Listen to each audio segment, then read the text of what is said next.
আমাদের শিশুদের সাথে সেক্সুয়াল যে কোনো টপিকে যে কোনো কনভারসেশন আমাদেরকে ভীষণ অস্বস্তির ভেতরে ফেলে।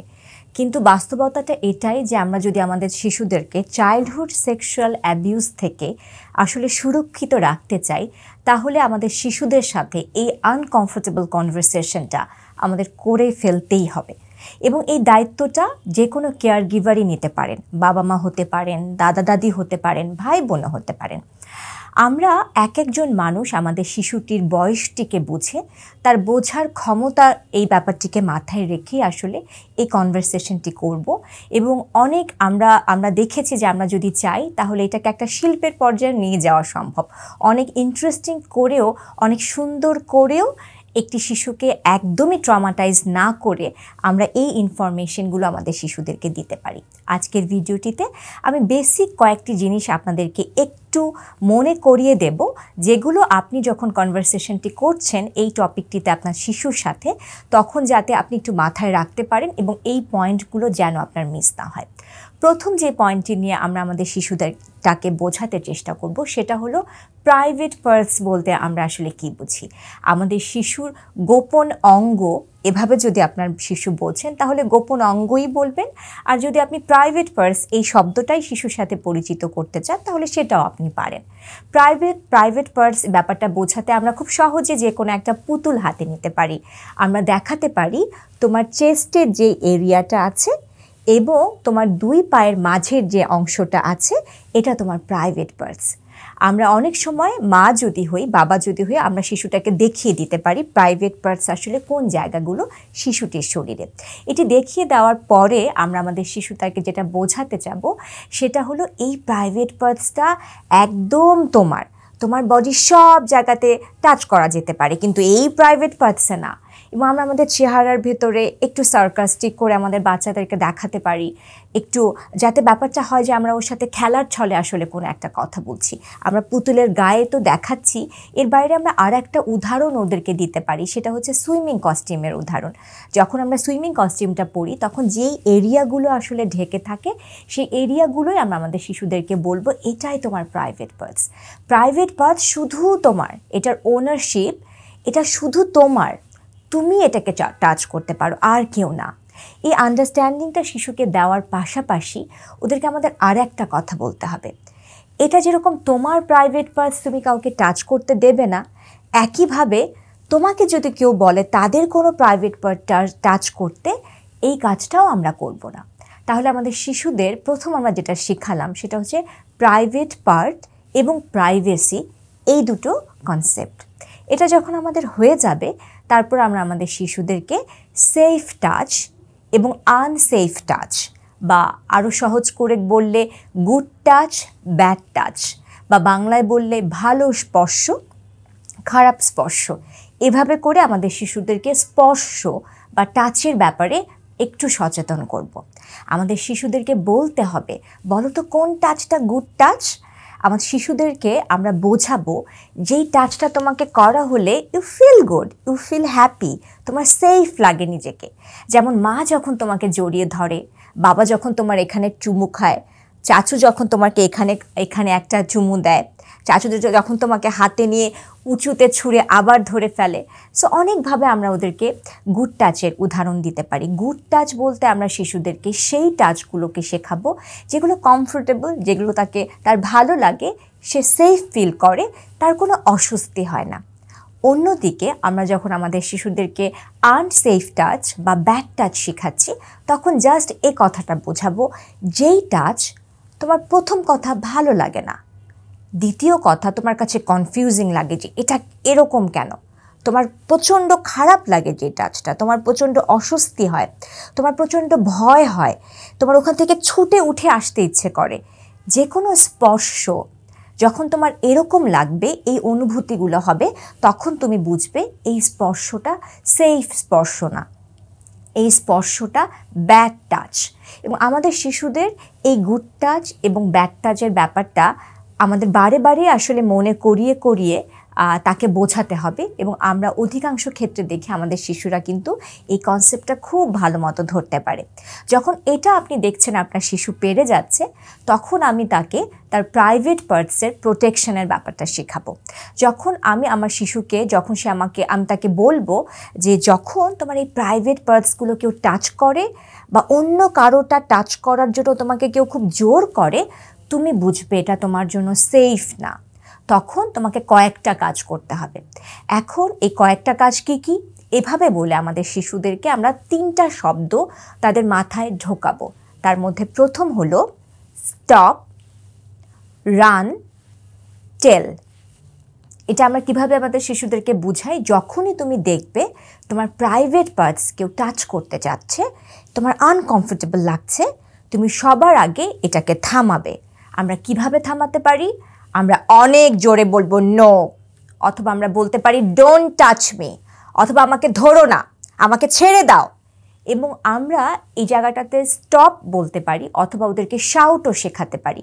অর্থাৎ যখন তোমাকে কেউ এরকম কোনো ব্যাড টাচ করে, তুমি জোরে চিৎকার করে তুমি তাকে না বলবে, এবং যত জোরে পারো তুমি শাউট করবে। কারণ যত তুমি শাউট করবে তত আশেপাশ থেকে যে কোনো একজন কেয়ার গিভার নিশ্চয়ই এটা শুনতে পাবে। আমরা স্টপও শেখাতে পারি, শাউটও শেখাতে পারি। এটা যখন হচ্ছে, পরে আমাদের শিশুদেরকে আমরা বলবো রান, মানে তুমি যেই জায়গাটাতে আছো যদি পারো তুমি সেখান থেকে ছুটে চলে আসার চেষ্টা করবে। তুমি এখান থেকে একে চিল্লাবে আর ওখান থেকে সরে আসার চেষ্টা করবে, নিজেকে ওখান থেকে উদ্ধার করার প্রাথমিক চেষ্টাটা তুমি করবে। এরপরে তোমার একটা ভীষণ জরুরি কাজ আছে, এইটাকে আমরা বলি টেল, বা আর এক অর্থে আমরা যদি বাংলায় ওদেরকে বোঝাতে চাই, আমাদেরকে এসে বলতে হবে এখন আমরা কাকে বলবো। আমাদের শিশুদের জন্য আমরা একটা সেফটি সার্কেল ক্রিয়েট করতে বলি। আপনার শিশুকে আগে থেকে আপনি বুঝিয়ে রাখবেন কে কে তার জন্য সেফ। বাবা সেফ, মা সেফ, দাদু সেফ, বাসার যিনি হেল্পিং হ্যান্ড আছেন তিনি হয়তো সেফ। আপনার শিশু যেন জানে যে কোনো ইমার্জেন্সিতে কোন মানুষটার কাছে, কোন অ্যাডাল্ট গ্রোন আপ মানুষের কাছে গিয়ে আপনার শিশুটি সাহায্য চাবে। এবং আমার শিশুকে আগে থেকেই এই কমফর্ট জোনটা ক্রিয়েট করে দিতে হবে, আমি সব সময় তোমার যে কোনো ইমার্জেন্সিতে তোমার যখন আনসেফ লাগবে আমি তোমাকে ওই জায়গা থেকে প্রোটেক্ট করব। এভাবে আমাদের শিশুদেরকে আগে থেকে সেফটি সার্কেল সম্পর্কে সচেতন করতে হবে এবং শিশুটিকে বুঝিয়ে বলতে হবে যখনই তুমি দেখবে তুমি আনসেফ, তুমি ছুটে এই জায়গাটাতে আসবে এবং এসে তুমি আমাদেরকে বলবে আসলে কি হয়েছে। এতটুকুন আমরা যখন দাঁড়াচ্ছি, এখানে একটা প্রসঙ্গ আসবে বলা। আমাদের শিশুদেরকে এই জায়গাটাতে আমরা কয়েকটা জিনিস খুব স্পষ্ট করে বলবো। অনেক মানুষ তোমার আশেপাশে আছে যারা তোমার এতদিন বন্ধুর মতো ছিল, যারা তোমাকে গিফট দিয়েছে, যারা তোমাকে আদর করেছে, যাদেরকে তুমি সেফ মনে করতে।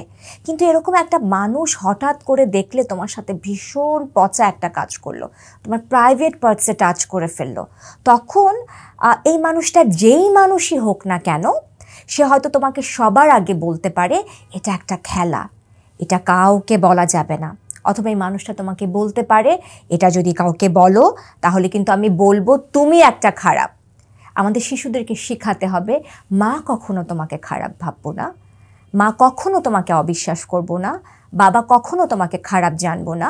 আমি জানি তুমি অনেক ভালো একটা বেবি, এবং কেউ যদি তোমাকে কখনো ব্যাড টাচ করে সেই মানুষটা খারাপ, তুমি কখনো খারাপ না। এই কথাটা আমাদের শিশুদের সাথে তাদের বয়সটা বুঝে আসলে আমরা তাদেরকে এই ইনফরমেশনটা দেব। অধিকাংশ ক্ষেত্রে যারা চাইল্ডহুড সেক্সুয়াল অ্যাবিউজ করে তারা কিন্তু আমাদের পরিবারের খুব কাছের অথবা আমাদের শিশুর খুব কাছের মানুষ হয়ে থাকে। তাই এই জায়গাটাতে ভীষণ জরুরি আপনার শিশুকে আপনি বারে বারে বলেন যত খারাপ কিছুই তোমার সাথে হোক না কেন, যে কেউ সেটা করে থাকুক না কেন, সে আমার যত কাছের মানুষই হোক না কেন, আমি সবসময় তোমার পাশে থাকবো, আমি তোমাকে আগে বিলিভ করি। আমাদের অনেক শিশু বাবা মার কাছ থেকে, পরিবারের অন্য সদস্যদের কাছ থেকে এই বিশ্বাসটা পাবে কি না এটা নিয়ে যেহেতু তারা দ্বিধাদ্বন্দ্বে থাকে, অনেক দিন তারা অ্যাবিউজের ব্যাপারটি কিন্তু চেপে যায়। এবং যিনি অ্যাবিউজ করছেন তিনি যেহেতু কনস্ট্যান্টলি আসলে শিশুটাকে থ্রেট দিচ্ছেন, ভয়ের একটা এনভায়রনমেন্ট ক্রিয়েট করে রেখেছেন, এটা একটা সিক্রেট কিছু একটা হলে কিন্তু খবর হয়ে যাবে, এভাবে করে আপনার শিশুকে শাসিয়ে চলেছেন। আপনার শিশুর এই জায়গাটিতে আসলে ভীষণ আশ্রয়ের প্রয়োজন। তাই প্যারেন্টিংয়ে যেন আমরা মাথায় রাখি, এমনভাবে আমরা প্যারেন্টিং না করি যে আমার শিশু যে কোনো ধরনের এই ধরনের অ্যাবিউজ আমাকে বলার আগে 10 বার চিন্তা করে, বরং প্যারেন্টিংটা যেন এমন হয়, অন্তত এই বন্ধুত্বটা যেন আমাদের থাকে, যখনই আমার শিশু আনসেফ ফিল করে ও জানে আপনার কাছে আসলে ও কোনো জাজমেন্টের ভেতর দিয়ে যাবে না।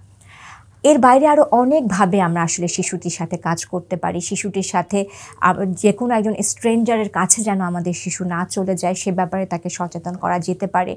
আমাদের শিশুদেরকে যেটা আমাদের করা কখনো ঠিক না, সেটা হচ্ছে এমন একটা আইডিয়া তার মাথার ভেতরে দেওয়া যে দুনিয়ার সবাই খারাপ, তুমি একটা জঙ্গলের ভেতরে আছো, যেটা আমরা অনেক প্যারেন্টস করে থাকি।